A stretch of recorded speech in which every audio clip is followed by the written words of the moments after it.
Quand on pense au terme chasseur de primes, tout de suite nous vient le célèbre Boba Fett et son armure de Mandalorien. Mais avant lui, un autre chasseur de primes très connu a porté cette armure, Jango Fett. Dans ce Star Info, je vais aborder le Jango Fett du Légende, qui possède une histoire largement plus complète que celle du canon. Et je vais notamment mettre en avant les comics sur Jango Fett qui sont légendes. Donc vous êtes prévenus, il y aura du spoiler. Jango Fett est né sur la planète agricole, Concord Dawn, qui fait partie de l'espace mandalorien. Son père était ce qu'on appelait un compagnon protecteur, une sorte de police sur les mondes mandaloriens, notamment Concord Dawn, qui était chargé de la protection civile. Mais surtout, le père de Jango était le descendant du très connu Cassius Fett, un Mandalorien qui a combattu aux côtés de Mandalore l'Ultime pendant les guerres mandaloriennes contre la République et les Jedi. Jango avait aussi une mère et une sœur nommée Arla. Il faut savoir un truc, avant de devenir un combattant hors pair, Jango Fett était tout simplement un jeune fermier avec sa famille et non des combattants, à part son père qui était un compagnon, mais sinon c'était une famille de fermiers. Alors qu'il n'était qu'un enfant, une guerre civile a débuté entre les vrais Mandaloriens et les traîtres nommés la Death Watch. Pour ceux qui demandent, les vrais Mandaloriens sont ceux qui suivent le Mandalore et ses idéaux, comme les Mandaloriens de base. Et la Death Watch est un groupe de Mandaloriens dissidents que vous connaissez je pense tous. Le Mandalore de l'époque se nommait Jaster Merrell, et celui qui contrôlait la Death Watch se nommait Tor Vizsla. Attention à ne pas confondre avec Tar Vizsla, qui lui est déjà canon, mais qui est surtout devenu le premier Mandalorien Jedi et a bien sûr notamment créé le Darksaber. C'est pas les mêmes personnages, ils ont le même nom de famille, l'un est légende et l'autre canon. Bref, comme je l'ai dit, une guerre civile a éclaté entre ces deux groupes, et la guerre s'est étendue jusqu'à la planète de Jango. Le père de Jango décide de réfugier les vrais Mandaloriens et Mandalore dans sa ferme pour se cacher. Mais le souci, c'est que la Death Watch avait réussi à retrouver les Mandaloriens dans la ferme et décide bien sûr d'enlever le père de Jango pour dissuader Mandalore et les siens de se cacher. Mais Tor Vizsla commence à battre le père devant son fils en lui demandant où sont Mandalore et les siens, et menace même de tuer le père devant les yeux de son fils et de tuer son fils ensuite, mais la mère de Jango Fett intervient et tire sur le visage d'un Death Watch avec un blaster, celui qui tenait Jango Fett. Le père de Jango ordonne à ce dernier de fuir dans les champs et malheureusement le chaos débutera dans la ferme puisque ses parents seront tués. Jango était poursuivi dans les champs par un Death Watch mais sera sauvé par Mandalore et les siens. Malheureusement, comme dit juste avant, ses deux parents ont été tués et sa sœur Arla a été enlevée par les Death Watch. Et ces derniers avaient même brûlé toute la ferme pour être sûr que les Mandaloriens brûleraient vifs. En sachant que ses parents étaient morts et que la ferme était brûlée, Jango décide de partir avec les vrais Mandaloriens. Peu de temps après, lui et les vrais Mandaloriens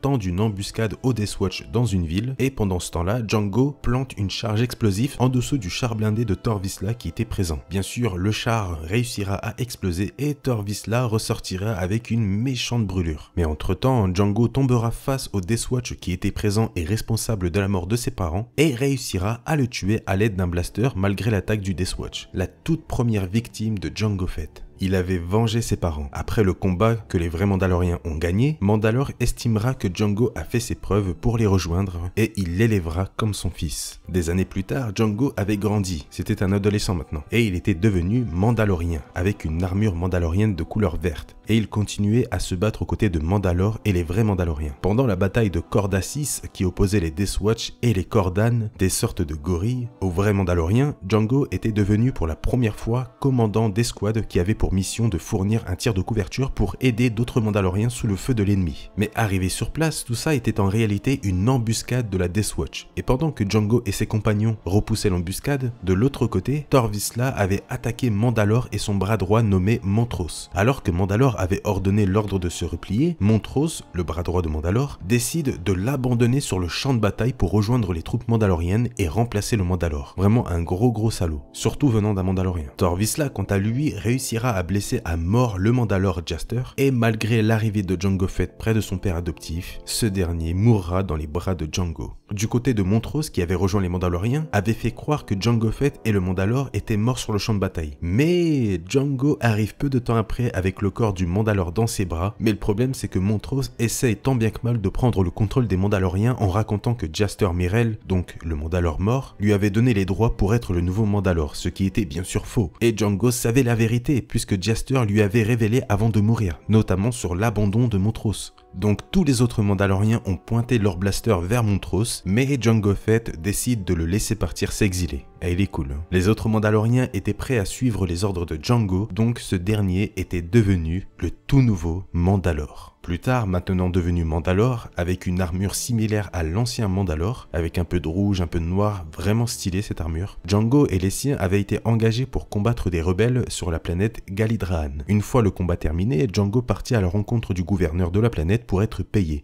mais surtout pour demander où était Tor Vizsla qui avait élu domicile sur la planète, puisque secrètement, le gouverneur essayait avec Tor Vizsla de reconstruire les Deathwatch. Et ce dernier était même présent pendant l'entrevue entre Django et le gouverneur en essayant de tendre une embuscade. Les Mandaloriens ils aiment bien les embuscades. Mais Django réussit à s'enfuir, mais pas indemne, puisque ce dernier est touché et chute dans la neige. Mais le gros souci, c'est que Tor Vizsla et le gouverneur avaient mis en place un complot pour anéantir les Mandaloriens et Jango Fett. Et c'est pour cela que le gouverneur avait attiré Django sur la planète. Bref, le complot était d'affirmer que Jango Fett et les siens avaient assassiné des femmes et des enfants sur la planète. Et devinez qui ils ont prévenu. La République et plus précisément le Conseil Jedi qui ont envoyé immédiatement des Jedi sur la planète. Bien sûr, Django, mal en point, essaye de prévenir son bras droit nommé Miles et les Mandaloriens d'évacuer le camp parce qu'il avait repéré les Jedi. Mais son comlink était endommagé. Django arrive finalement au camp, mais le souci c'est qu'un groupe de Jedi était aussi arrivé en même temps. Un groupe de Jedi commandé par le très connu Comte Dooku avant qu'il passe du côté obscur. Bref, Dooku était accompagné de son padawan nommé Komari Vosa, qui était une padawan assez violente et forte. Pour ceux qui demandent, Qui-Gon Jinn n'était plus l'apprenti de Dooku à cette époque. Bref, Dooku ordonne aux Mandaloriens de se rendre par rapport aux fausses accusations du gouverneur. Et là, la padawan de Dooku en rajoute en disant que s'ils résistent, ils seront tous tués. Forcément, l'accusation à tort et la menace, ça n'a pas du tout plu à Jango Fett, qui a tout simplement ordonné à ses Mandaloriens d'ouvrir le feu sur les Jedi. Et c'est là que débutera la fameuse bataille de Galidraan, entre les Jedi de la République et les Mandaloriens. Malheureusement, entre-temps, le bras droit de Jango Fett, Miles, est brutalement tué par un Jedi. Et c'est là que la fameuse réputation de Jango Fett, que tout le monde connaît, verra le jour. Sans armes à main nue, Jango Fett réussira à tuer 6 Jedi. C'est vraiment pas rien quand même, hein. 6 Jedi. Bon, après, c'est pas des Jedi hyper expérimentés, mais bon, après,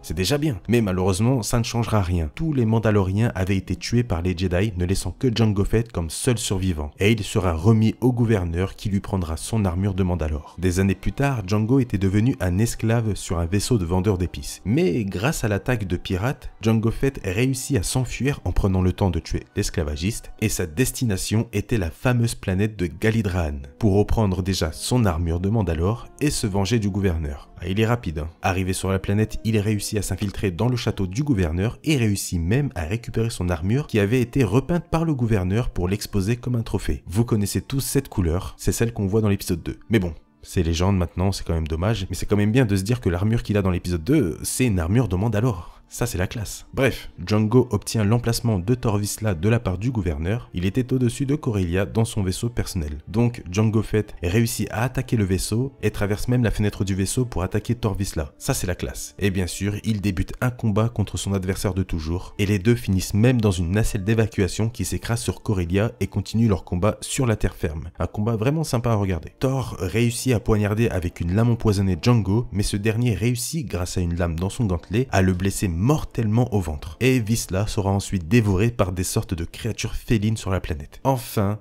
Tor Vizsla était mort. Mais Jango Fett allait l'être à cause du poison dans son corps qu'il avait d'ailleurs sauvé des créatures. Bref, Django sera réveillé plus tard par des enfants et en sachant que Tor Vizsla était mort, que la guerre civile mandalorienne était finie et qu'il n'avait plus de camarades de confiance, Django décide de s'éloigner de son peuple et abandonne par la même occasion son rôle de Mandalore pour devenir chasseur de primes. Là maintenant je vais passer beaucoup de choses puisque la suite de ses aventures proviennent du fameux jeu vidéo Bounty Hunter que je n'ai pas joué. Mais entre temps il rencontrera notamment la fameuse Zam Wesell lors de ses aventures, celle qu'on voit dans l'épisode 2, celle qui essaye de tuer Padmé. Bref, bien plus tard, Jango Fett sera ensuite contacté par Dark Tyrannus pour un contrat à plusieurs millions de crédits pour la capture du Jedi Noir et ancien padawan de Dooku, Komari Vosa. Vous vous en souvenez? Eh bien, elle est passée du côté obscur. Finalement, Django réussira à battre la Jedi Noire devant Dooku, et ce fameux contrat était en réalité un test pour voir si Jango Fett était vraiment efficace contre les Jedi, notamment pour que le fameux Ordre 66 soit efficace le moment venu contre les Jedi. Donc, Dooku propose un nouveau contrat à Jango Fett, servir de modèle à une armée de clones. Et bien sûr, Jango Fett acceptera, ce qui donnera plus tard la très connue armée des clones. Mais Django avait fait une demande assez spéciale. Avoir un clone non altéré donc non modifié. Il avait fait cette demande en réalité pour que son fameux fils devienne l'héritier de Jaster Myrell et ressuscite les Mandaloriens comme avant. Le tout premier clone sera donc non altéré et Django l'élèvera comme son fils et le nommera Boba Fett. Voilà, ce Star Info touche à sa fin. J'espère vraiment que vous avez apprécié la vie de Django Fett avant son arrivée dans l'épisode 2. Si vous voulez plus de détails sur les comics, c'est dans la description. N'hésitez vraiment pas les amis à mettre le petit pouce bleu, ça aide énormément, c'est gratuit et ça me fait extrêmement plaisir. Donc je compte sur vous. Et bien sûr le commentaire pour me dire qu'est-ce que vous pensez de la vie de Django Fett avant l'épisode 2. Qu'est-ce que vous pensez même du personnage en général? Est-ce que vous étiez au courant de tout ça? Franchement n'hésitez vraiment pas à me dire tout ça dans les commentaires. Vous pouvez aussi vous abonner à la chaîne, on est bientôt 70 000, ça fait plaisir. Et bien sûr, n'hésitez pas à visiter le Utip de la chaîne qui est dans la description. Sur ce, je vous laisse, je vous dis à plus tard. Merci à tous d'avoir regardé ce Star Info et à la prochaine. Salut!